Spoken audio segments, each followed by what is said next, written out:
serving this nation diligently. Honorable Speaker, I support. Thank you.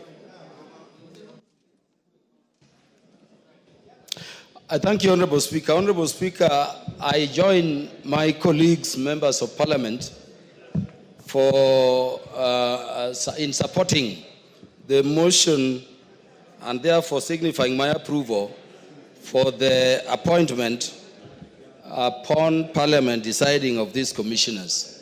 But Honorable Speaker, I wanted to say that this commission, despite being a Chapter 15 commission like several others, I don't know what really happens in it. Honorable Speaker, I've been in this House since the 11th Parliament under the new Constitution. And we approved commissioners here, led by Madam Sarah Serem. When they sat, they took their business as the business of dealing with this Parliament.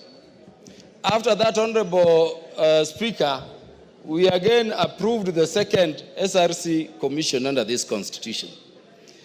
And Honorable Speaker, you remember the first commission had people like Olo Aringo, who started the Parliamentary Service Commission. Immediately went there, he forgot about the role of Parliamentary Service Commission and was leading SRC in encroaching into the mandate of the Parliamentary Service Commission.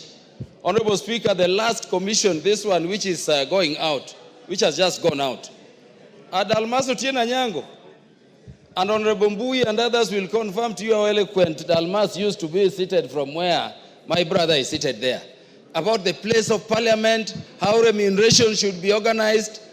He immediately went into that commission, hitting back at Parliament became his business. I wanted to say, Honorable Speaker, that I don't know whether it is the Salaries and Remuneration Commission which is cast or the people we send there.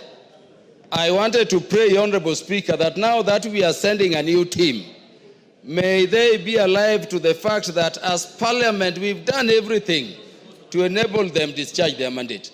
Honorable Speaker, the Salaries and Remuneration Act is very detailed, coming from this Parliament in terms of their mandates, how they need to do job evaluation, how they need to peg, salaries to the roles of the various bodies, how they need to harmonize salaries so that people performing same roles and functions earn equally. But Honorable Speaker, that has not been happening. Honorable Speaker, I wanted to request these commissioners, if ultimately approved, that they avoid the jinx of the past, where the Salaries and Remuneration Commission has been encroaching into the mandate of the other commissions. Honorable Commission, for purposes of protecting Parliament, we have Parliamentary Service Commission. And the mandate of Parliamentary Service Commission to deal with matters, welfare and facilities for Parliament is constitutional.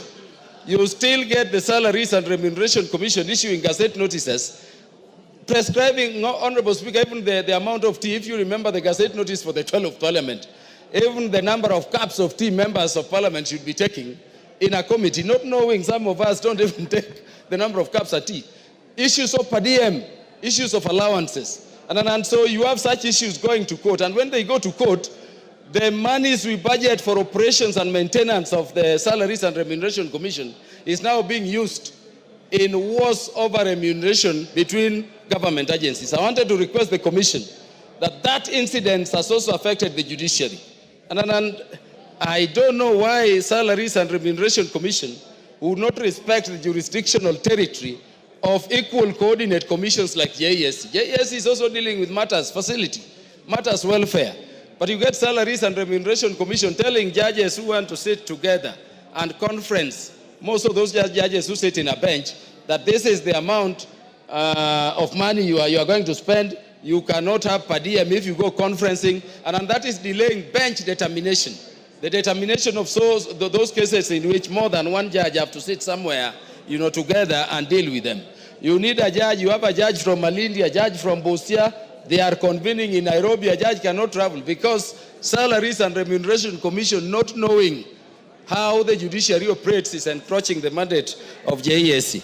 I wanted to say, Honorable Speaker, that beyond the law, we have really facilitated this commission. This is a commission, Honorable Speaker, which people thought should be part-time. Because how long should it take a commission to determine and harmonize the pay for various state bodies? in spite of that thinking, as members of parliament, we said, Honorable Speaker, that this commission shall never be part-time, because the remuneration levels of various, cadres of government and public servants need to be reviewed constantly. I wanted to say, Honorable Speaker, that we are supporting this commission. They'll continue to operate full-time. They will be restricted to their mandate, and we will support them with a budget as required by Article 249 of the Constitution, so that they perform their role. But we need to urge the commission, unlike the other members before, to avoid this situation where there is to be litigation, there is to be hitting at Parliament. Honorable Speaker, let me just ask the members, why, for instance, should the salary of a cabinet secretary be beyond the salary of a member of Parliament? It is because when you look at the Constitution, Honorable Speaker, for the judiciary, there is a statement saying that the remuneration of a judge shall not be changed to their detriment. The remuneration of commissioners, Chapter 15 commissioners, cannot be changed to their detriment. We don't have similar provision for Parliament. That should not allow SRC to make the remuneration of members of Parliament or state officers serving in Parliament something as a ping pong. Honorable Speaker, we are being embarrassed. Each time we have election, you return, there is a new remuneration. You sat in the 10th Parliament, Honorable Speaker, and you remember the pay for a member of Parliament was over 1 million, so about 1.2. And Honorable Speaker, it was not subject to any taxation. We come to the 11th Parliament, it is 630. We come, Honorable Speaker, to the 12th Parliament, it was moved, you remember, Honorable Speaker, to 510. And we had to go to court. And when it is pegged at 510, against all public servants and employees of government, it is only Parliament they are telling you will not have annual increment. So we need harmony in spite of the law, because the Salaries and Remuneration Act and the Constitution still says that you will harmonize. I mean, Honorable Speaker, as the head of this institution, you are the third in command of the state. You are a member of Parliament. If you are there, why do we have an evaluation in terms of job evaluation by SRC, putting members of Parliament at cadre 43, so that we are earning even less than PSS? We are earning less than CSS. How then do you oversight them? We sit, we approve them, but they sit there. We want to tell these incoming members that on my part, I will signify my approval, and I'm going to vote for approval. But really, let us go back to work. Let them not just sit there. But remember, we put them as full-time so that these things can be harmonized, and we need a peaceful relationship. If there are cases, like the President said, where you have a commission suing the other, they are unnecessary. Let them be withdrawn so that, Honorable Speaker, we can be in the same light and we can be safeguarding the constitutional mandates of the various bodies. I thank you, Honorable Speaker. Karemba.